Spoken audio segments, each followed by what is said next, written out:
여러분 누구처럼 듣고 싶으세요? 기왕이면 정우성 어때요? 이렇게 말해도 되나요? 심장 뛰게. 정말.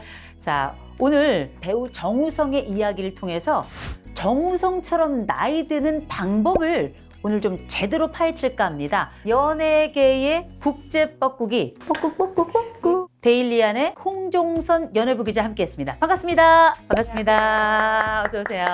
저한테 만약에 누가 나이 제대로 잘 들어가고 있어? 네. 배우 중에 누구야? 라고 하면 저는 딱 정우성. 정우성 씨는 저랑 보통 인연이 아닙니다. 그래요? 제가 정우성 씨랑 같이 원래 방송을 하기로 했어요. 그런데 불발이 됐습니다. 근데 저는 정우성 씨가 너무 보고 싶잖아요. 방송을 언제 하는지 알잖아요. 2시간 전에 미리 가 있었다. 저기 복도 끝에서 걸어오는데 빛이 촤 소리가 들려요. 남편에겐 들을 수 없는 소리였어요. 저도 연예인을 많이 봤죠. 네. 근데 후광 본 배우 몇 안 돼요. 단연 1등이 정우성 씨인데 사실요, 뭐 안방 극장 속 아쉬워요. 실물 보셨지만 실물이 훨씬 더 멋있다. 비교할 수 없어요. 비교할 수 없어요. 그리고 이제 제가 어떤 술자리를 갔어요. 근데 그냥 저는 사실 무명 배우를 만나러 갔어요. 그런데 우연찮게 정우성 씨가 그 후배 보러 온 거예요. 아니 그 무명의 후배를 보러 정우성 씨가 거기 왔다는 거예요? 네. 어머나. 그래가지고 같이 앉아서 술을 먹으면서 얘기를 하게 됐네요. 그런데 후배가 이제 이런저런 연기에 대한 고민, 영화를 바라보는 눈, 뭐 이런 걸 막 물어보는데 뭐 정말 대답도 잘해주지만 더 잘하는 게 뭐냐면 들어줘. 사실 고민을 얘기한다고 하면서 질문이 아니라 본인의 고민 보따리 털어놓는 거잖아요. 누구한테, 그것도 정우성한테 말한다는 것만으로도 이게 사실은 고민이 막 없어질 것 같은 느낌 아니겠어요? 근데 그거를 정말 끊질 않아요. 많은 선배들이 후배 말을 잠깐만 거기까지 하고 내가 얘기할게. 사실 이러기 쉬워요. 근데 그거를 끝까지, 그것도 약간 취기가 오른 후배의 얘기를 끝까지 듣더라고요.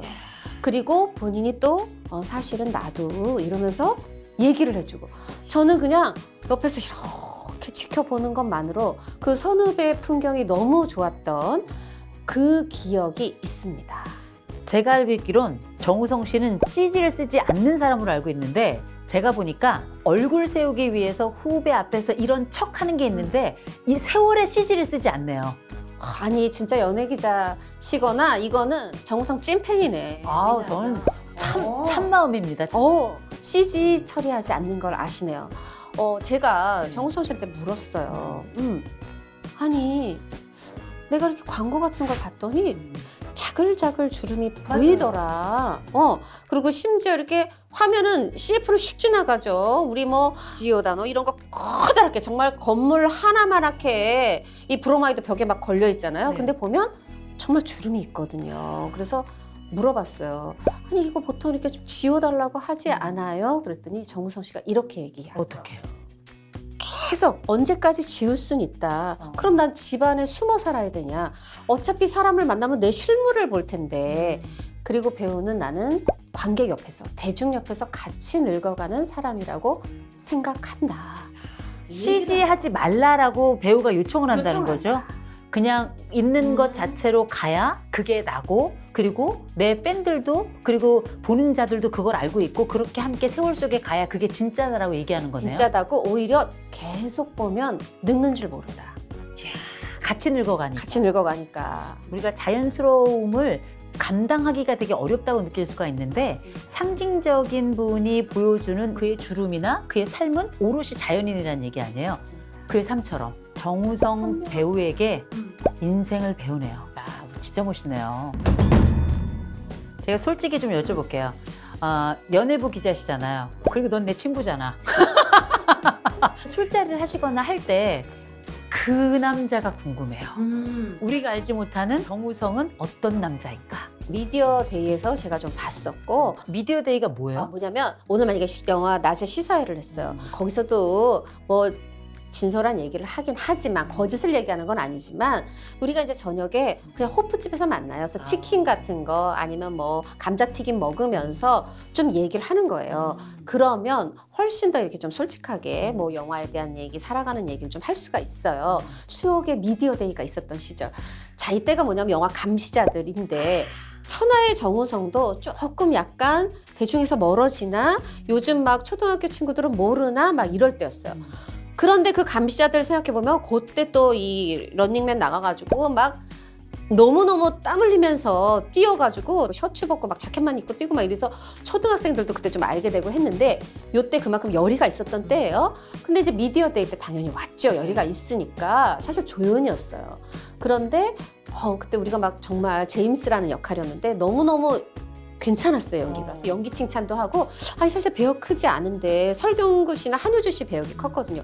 어떻게 이 영화에 출연했어요? 이랬더니, 아유, 배역 크기 뭐, 제가 지금 그런 거 따질 땐 아니죠. 저는 너무 감사했고, 이 배역 좋았습니다. 근데, 아니, 뭐, 정말 연기 좋았어요. 했더니, 너무 감사합니다. 너무 감사합니다. 이러길래, 아니, 뭐, 감사하다고만 하지 말고, 오늘은 배급사에서 사는 술이고, 좀 개인적으로 좀 우리 기자들한테 술도 사시죠? 이랬어요. 저는 그냥 던진 거예요. 왜냐하면, 개인적으로 기자가 배우랑 만난다는 일도 그렇게 흔하진 않은 건데 알겠습니다 하더니 정말 온 기자들한테 언제 어디서 제임스 포차를 엽니다고 쫙 문자를 보낸 거예요. 진짜로? 근데 뭐 참석 제한도 없었고 갈 수 있는 사람은 다 가면 되는 거였어요. 그래서 많은 기자들이 정말 많은 기자들이 모였어요. 그런데 무슨 뭐 어두컴컴하고 화려하고 이런 데가 아니라 낮에는 혹시 여기가 커피숍이었을까? 뭐 이런 데를 빌렸어요. 그냥 대로변의 1층이었어요. 그런데 거기에 딱 갔는데 밥도 있고 뭐 안주도 있고 이제 그게 약간 미니 뷔페처럼 이렇게 돼 있고 쫙 앉아 있어요. 거기를 갔는데 잠시만 계세요 하더니 500cc 착착 따라서 맥주 착착착착 생맥주 갖다 주고 또 안주도 골고루 담아서 테이블마다 탁탁 갖다 주는 거예요. 그래서 지금 우리가 지금 정우성이 배달해 주는 음식을 먹는 거야? 정우성이 서빙해 주는 음식 먹는 거야? 내가 그 접시가 되고 싶다 진짜. 기자에게도 이게 굉장히 좀 특별한 경험이거든요. 근데 저는 여기서 또 하나 놀랐어요. 아니 그 너무 빠른 거예요. 아무리 뭐 잘 달리는 줄은 알았는데 맥주가 너무 많이 착착 차가 안주가 착착 차가 그의 발을 봤더니 혹시 인라인 스케이트, 롤러 스케이트가 타 있는 거예요. 딱 할렘 디자이어가 막 나오네요. 할렘 그러니까요. 디자이어가. 야. 어머 이런 것도 타세요 했더니 뭐 별거 아니잖아 이러더니 뭐라고 하냐면 기자분은 많으시고 근데 제가 너무 감사한 마음에 음식을 대접한다 이거보다 제가 직접 드리고 싶었다. 이야. 근데 빨리빨리 배달해야 되니까 내가 이걸 신었다. 이야. 여기서 좀 배려의 마음이 느껴져요. 아니 무슨 영화 같아요. 그게 진짜 실화라는 거 아니에요? 실화입니다. 야, 진짜 내가 그 발에 롤러스케이트 바퀴였으면 좋겠다. 아 진짜. 아 이게 단순한 문제가 아니라 이 자기 말에 어떻게 책임질 것인가 그리고 자기가 사람들에게 어떤 의미인가에 대해서 잘 알고 있는 거예요. 정확하게 알고 있고 그 부분에 대해서 책임지려고 하고 거기서 내가 해야 될 역할을 발견하려고 하는 거잖아요. 그 사람은 기본적으로 악한 사람이 아니고요. 제가 볼 때는 이 두 개의 사건을 미뤄볼 때는 제가 알고 있기로는 보통 남자 배우들을 여자들이 좋아하는데 정우성 배우는 남자도 좋아하는 배우로 제가 알고 있어요. 그럴 때는 아마 그 사람의 그 고유한 아름다움을 마치 냄새처럼 만든 게 아닌가. 그리고 아마 저뿐만 아니라 많은 사람들이 정우성은 그럼 누가 지킬 것인가? 내가 지킨다. 내 심장으로 지킨다. 그럴 것 같아요. 맞습니다. 사실 정우성 배우가 후배들, 특히 남자 후배들하고 관계가 아주 좋아요. 내가 나무가 되기보다 산을 지키는 사람이 되고 싶은 사람들. 그 얘기가 뭐냐면 정우성 배우가 대한민국에서 제일 연기 잘하는 배우는 아니죠. 그러나 저는 대한민국에서 영화 사랑, 그 마음은 누구보다 크다. 이렇게 얘기할 수 있습니다. 무슨 얘기냐면 연기를 해도 내가 빛나려 하는 사람이 있어요.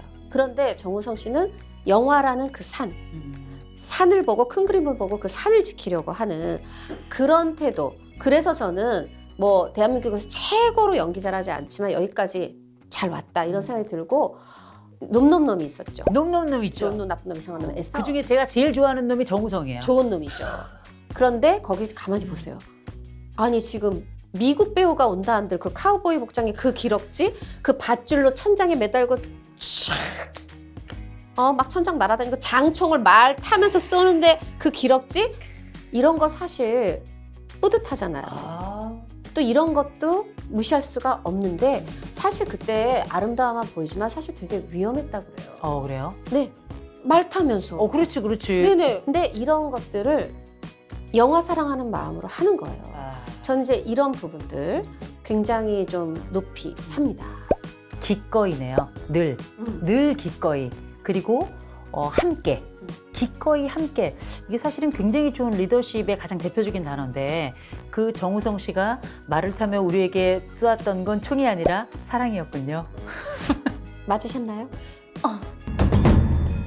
저는 정우성 씨와 개인적으로 만났던 사람으로서 정우성 씨의 실물이 얼마나 아름다운지 알고요. 무엇보다 눈빛을 잊을 수가 없어요. 그런데 그 눈빛이 잠깐 만났던 사람에게도 불편하지 않았고 특별히 저를 배려하는 게 너무너무 많이 느껴졌거든요. 아무것도 모르고 처음 보는 그 아줌마를. 그런데 이런 모든 것들이 여러 연예계의 비하인드 스토리를 통해서도 인품이 한꺼번에 모여서 정우성이라는 사람이 보여주는 세상의 모자이크가 보이네요. 정우성 씨를 언제 한번 좀 모실 수 없나요? 정우성 씨한테 나이 들수록 멋지게 나이 드는 법 발견하셨나요? 그럼요. 사랑한다면 정우성처럼, 살아간다면 정우성처럼, 나이 든다면 정우성처럼. 그리고 정우성 씨, I love you. 요거 집중적으로 보시고, 요거 그 다음에 보시면 좋아요.